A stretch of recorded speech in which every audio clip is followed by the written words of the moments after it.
Alright guys, welcome back to another video. I know it's been forever since I uploaded. This time it's been months since I uploaded, but I mean, I just been busy. I just had a lot going on with my life. So I didn't have time to do this. Anyways, this is a good video, so don't skip this video. I think we've all been waiting for this video. I myself been waiting to do this for a long time. So yes, I am talking about my fight. Yes, it was my first amateur fight, and I got to do it in my own backyard. I did it here in Bowling Green, Kentucky. And if you're wondering where I'm at right now, I'm at the water park right now because I didn't know where else to make this video. Like I never have, with the kids at home, they always want to play or be loud. So I was like, you know what, it's a beautiful morning. I'm gonna go to the water park. It's really early, it's like 6 in the morning right now. So pretty empty. Anyways, let's talk about the fight. So the fight went as expected. We knew that I was gonna get a finish. I knew that I was gonna get a finish, whether somebody told me or not. Like, that's just how confident I am when I get in the cage. Or, well, this is the first time getting in the cage, but what I mean is, like, every time I train or spar or whatever, I'm always confident on my feet. Doesn't matter who I'm with. I've been through 2 different places, but with high-level fighters, so it just gave me the confidence to basically feel good with anybody I'm sparring. Obviously, I'm confident on my feet. The ground game is where I need some help. I haven't really, let's be honest, I don't even train jiu-jitsu. I haven't even trained jiu-jitsu in months. I think I did it like 4 times this year, and that's not enough. But going into this fight, I knew that I was gonna stick to my game plan, which is always striking and get the finish. The other guy that I was fighting, it was a second fight. He lost the first one by submission in the first round. So he actually went for a takedown, so I'm thinking he likes the ground game. He got submitted, but that was what he attempted to do, take the other guy down. So obviously I was thinking he was gonna try to take me down and put me in bad position, maybe submit me. I don't know. I was just thinking he was gonna try to grapple me. So I kind of prepared for that with my friend Zach and Sergio at the gym.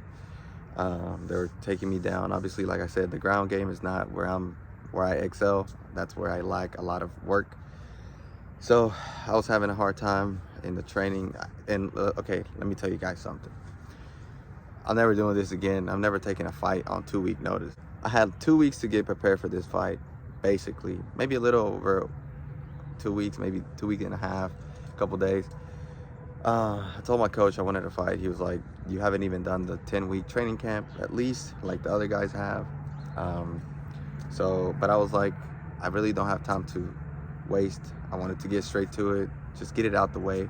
I honestly feel like I've been pushing this forever. So I was like, I just want to get a fight, man. And I didn't really care who it was, whether it was a striker or a grappler, 2-0, 3-0, or I didn't care about the record. I just wanted a fight.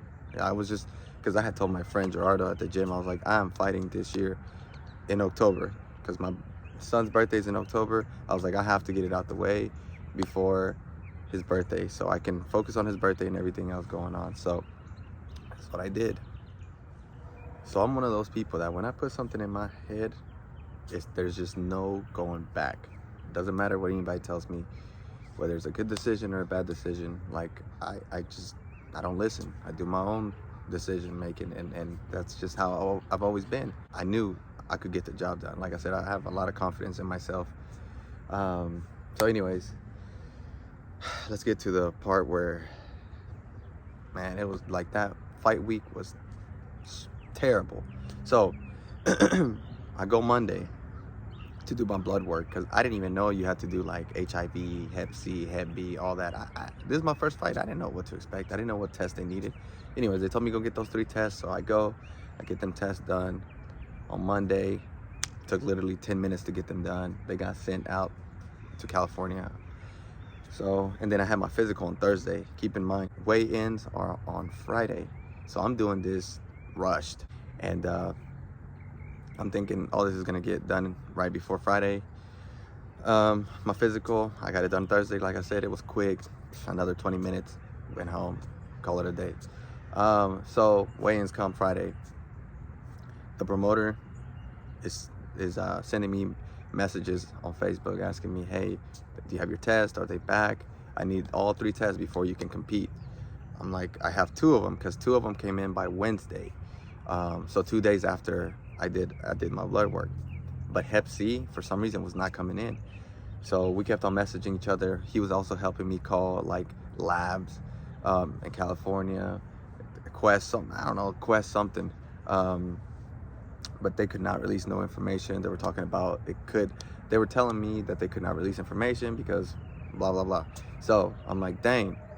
I asked him, do you still want me to weigh in on Friday, although I don't have my last test that you need for me to compete? He was like, yeah, just come, stay in fight mode and hope for the best. So I weighed in. I was supposed to weigh in at 145. I weighed in at 143.4. So I was really light. I mean, I felt skinny. I'll show you guys a picture. I was very skinny. I felt skinny. I mean, that whole week I was really starving myself. I just didn't know how to go about the weight cut. I didn't know if I was gonna need the sauna or not, but I ended up not needing the sauna. So it was all good. I made the weight perfectly. I weighed in, did the face off, and went home. Still not knowing if I had a fight. So, let me see.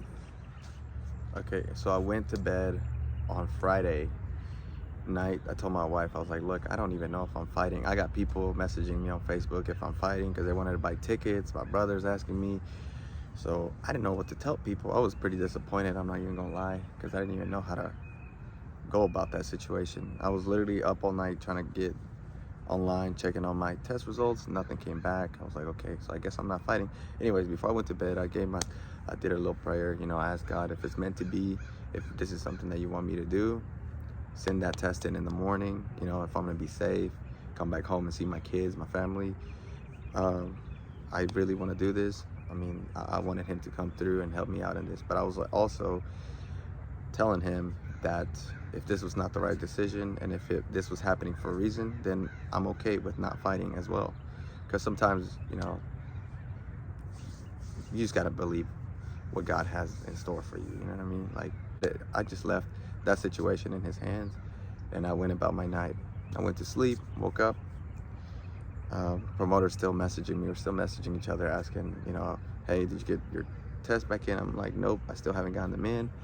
So basically, I told him, okay, pretty much I'm not gonna fight because I'm not gonna get them in time. They're still in California, and they were telling me that morning that they were gonna come the following week. So I was like, no, it's fight day. I can't wait the following week. I need them today. And they were like, no, we can't do it. Anyways, I told my wife, just make breakfast. She made some breakfast. I ate. Didn't even know what to eat or not because I was still having hope that I was going to fight. So, but I checked at 10:30 in the morning. I logged in and I was able to get a number from California. I called immediately. And they were like, guess what? You're in luck. The tests are all in and we're going to email them to you. So that's what they did. They literally emailed them to me. I sent it to the promoter. He was like, that's exactly what I need. Get ready, put on a show and come fight tonight. So that's what I did. I told my wife, it's like, hey, I'm fighting. I messaged my brothers and everybody else. So a lot of people didn't get to come because they didn't know that I was going to fight. But next time, that won't be an issue because I got all my tests in order. I won't have to wait for nothing. So next time, I'm telling you guys, next year it's gonna be a sold out event. Easily. I got so many people asking me when's my next fight, this and that. So like I can't even wait myself, but I don't know right now. Anyways, let's continue where I'm at. So I go to the fight, I'm not even gonna lie, man. My stomach was killing me. I was feeling every bit of, I wasn't feeling pressure. I was just like, I was nervous. I didn't know what to expect.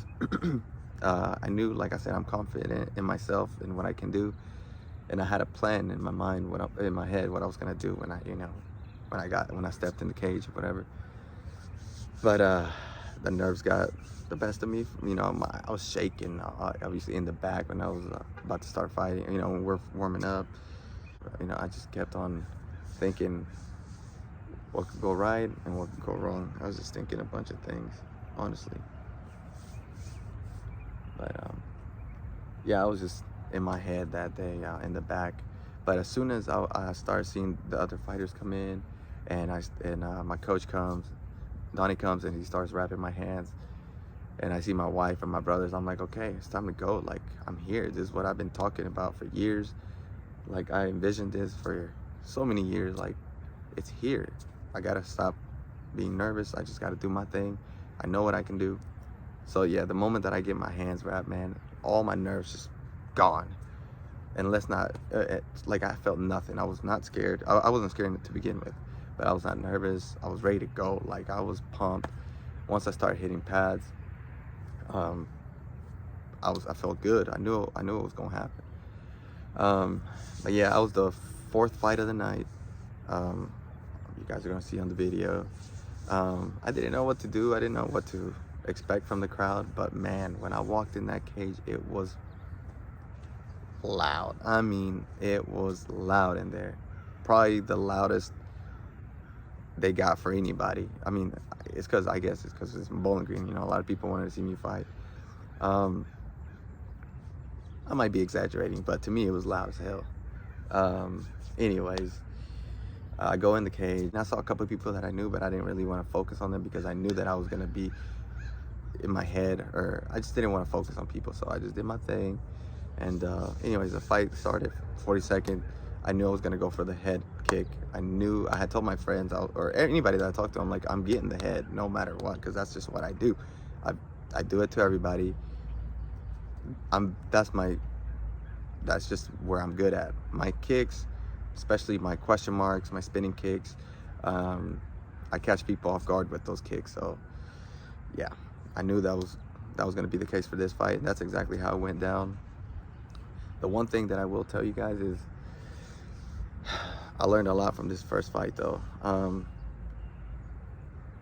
The cage is not what I'm used to. Like, when we train at our gym, like, the mats are like made out of tarp or a different type of material, but the material that they use for B2 is like foam. I don't even know how to explain it, but I had never stepped foot on that type of material. So the moment that I walked in the cage and I did this, started feeling, I was like, oh snap, it's very slippery. Like, it's not, maybe it's just me, or because this was my first fight, I don't know. But the point is, it felt slippery to me. So I was like, me being kick heavy, I was like, that's gonna be a problem. I could slip. Anyways, fight starts. I'm doing everything. I didn't get touched once, maybe once, if that. But I did rush. Like, once I had him hurt, because I did a nice question mark kick because I threw, because I think I threw 3 low kicks because I was gonna go for the head kick. So I was just showing him the low kicks at first. And then when it was time to throw the head kick, I mean, it landed perfectly. It was super loud, right on the money. Dude, his eyes rolled back. I mean, I'm not even gonna lie to you guys, I felt bad. Like, I've never hurt somebody like this because I've never been in an actual MMA fight. Every time we spar or whatever with my teammates, I always pull back. I don't really land the kicks. But this time, obviously, it's a fight, so I'm going there to finish the fight. So it was different. It was just something I've never seen somebody do. I didn't know how to react. I thought he was gonna fall, but he kind of woke up in the moment and at the same time, so I had to finish. And this is where I messed up. I just went for a haymaker after. I threw 2 haymakers, and now I never ever throw haymakers. I'll always pick my shots. I take my time when I spar or whatever. Like, I never rush anything, and I don't know why. I guess it was the heat of the moment. I don't know. I just threw 2 haymakers that I missed. So kind of felt embarrassed, but then I got him. We clinched, and I got him with the knee. He fell. He was already hurt. So but I had to finish it. The ref didn't stop it yet, so I jumped on top of him and hit him one time, and the ref pushed me off, which he actually made me fall. But man, you guys don't understand the relief that I felt after I knew that I had won. It's like, only fighters will understand, but it's like a huge relief off your shoulders. I just felt like, I don't even know how to explain it, to be honest. There's no words to describe this feeling, but it was amazing. Like, I cannot wait to do it again. And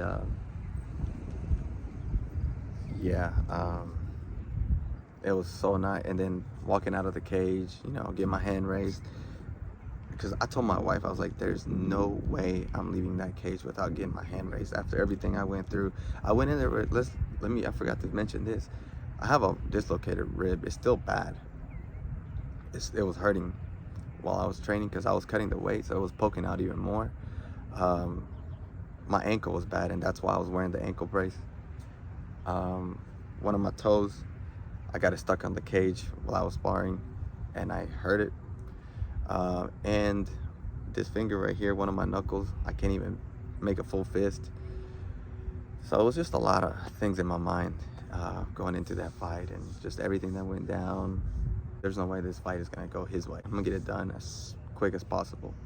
And anyways, walking out the cage, all my friends are taking pictures of me. You know, I felt like a superstar. It was a nice moment.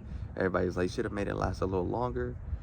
And yeah, I mean, I didn't really get to show my full skill set. You know, I only threw kicks and I blocked.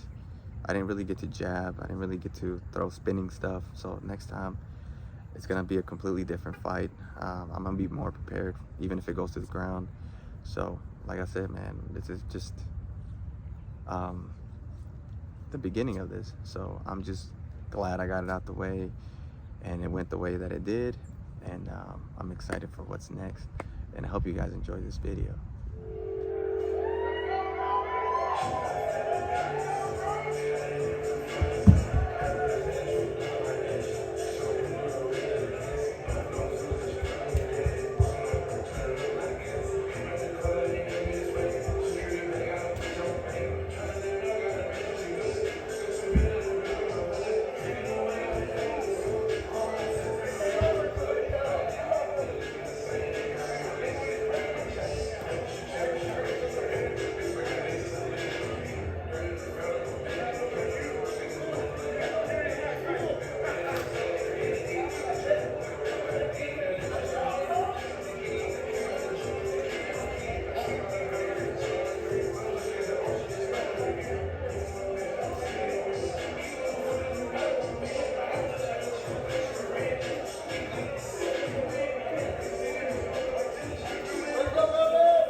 Jab, baby. Let's go.